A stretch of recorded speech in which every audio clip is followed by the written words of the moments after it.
el Rey que viene. Un estudio de Adviento. 25 días preparándonos para el advenimiento de nuestro Mesías. Diciembre 16. Sucedió. Escrito por R.C. Sproul y narrado por Pedro Barrios.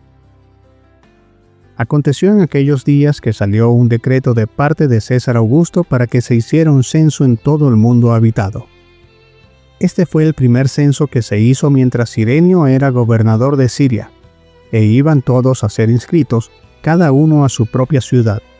Lucas capítulo 2, versículos del 1 al 3. Todos estamos familiarizados con esta introducción a la narrativa del nacimiento de Jesús. De hecho, podría ser tan conocida que las palabras simplemente nos pasan por encima. Aceleramos, queremos llegar rápido a Belén. Pero vale la pena hacer una pausa en estas frases, que sitúan el nacimiento de Cristo de forma concreta en el contexto de la historia real. Curiosamente, la versión estándar en inglés de la Biblia no traduce la primera palabra del griego en estos versículos, egeneto. Esa palabra significa literalmente sucedió u ocurrió. Otras versiones como la Reina Valera lo traducen así. Aconteció en aquellos días que salió un decreto de parte de César Augusto para que todo el mundo fuese empadronado. Aconteció. Esa es una palabra importante con la que comienza la historia del nacimiento de Cristo. Todos conocemos el inicio clásico de los cuentos de hadas. Érase una vez. Usamos esa apertura en particular para crear un escenario que es vago, para una historia que es incierta con respecto a cualquier periodo de tiempo específico, e incluso cualquier lugar. En otras palabras, sabemos desde el principio que la historia nunca sucedió en realidad. Sin embargo, Lucas no está escribiendo un cuento de hadas.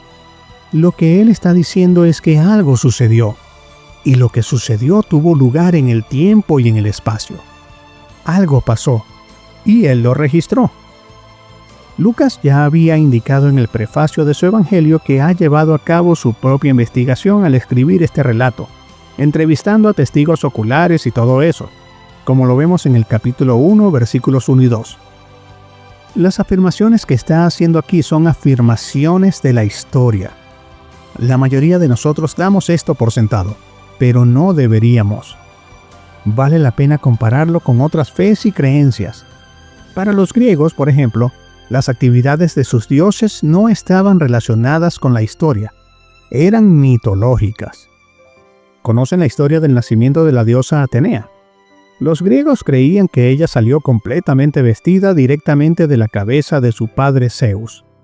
Atenea nunca fue arropada con el manto de la historia. El nacimiento de Jesús no es así. Aconteció que salió un decreto de César Augusto. En la siguiente frase, Lucas dice que se realizó un censo mientras Cirenio era gobernador de Siria. El escenario para la narrativa del nacimiento de Jesús está situado firmemente en el contexto de la historia secular. Existió un César Augusto y existió un Cirenio. Existió una ciudad llamada Roma y existió una región llamada Siria. La afirmación de Lucas sobre el nacimiento de Jesús es que no es un mito ni un cuento de hadas. Está ambientado directamente en el contexto de la historia. El nacimiento de Jesús aconteció, al igual que el resto de la vida de Jesús, su muerte y su resurrección.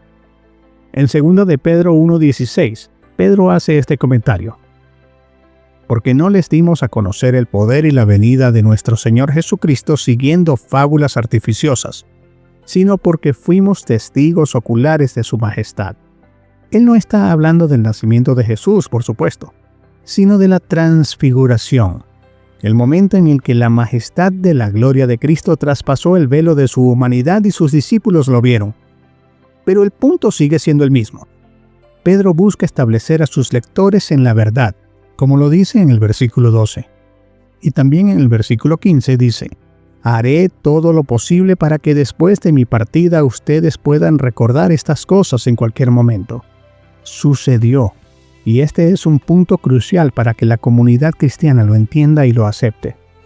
Algunas corrientes de pensamiento describen una teología de la atemporalidad, que arranca el mensaje cristiano del contexto de la historia y reduce el cristianismo a una especie de experiencia religiosa existencial. Eso nos dejaría sin ninguna base real para nuestras creencias. Es importante saber qué sucedió. Jesús nació, vivió, murió y resucitó.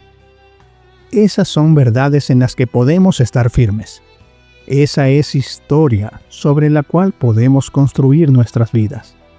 ¿Qué diferencia hará en tu vida hoy el hecho de que el nacimiento, la vida, la muerte y la resurrección de Jesús realmente ocurrieron?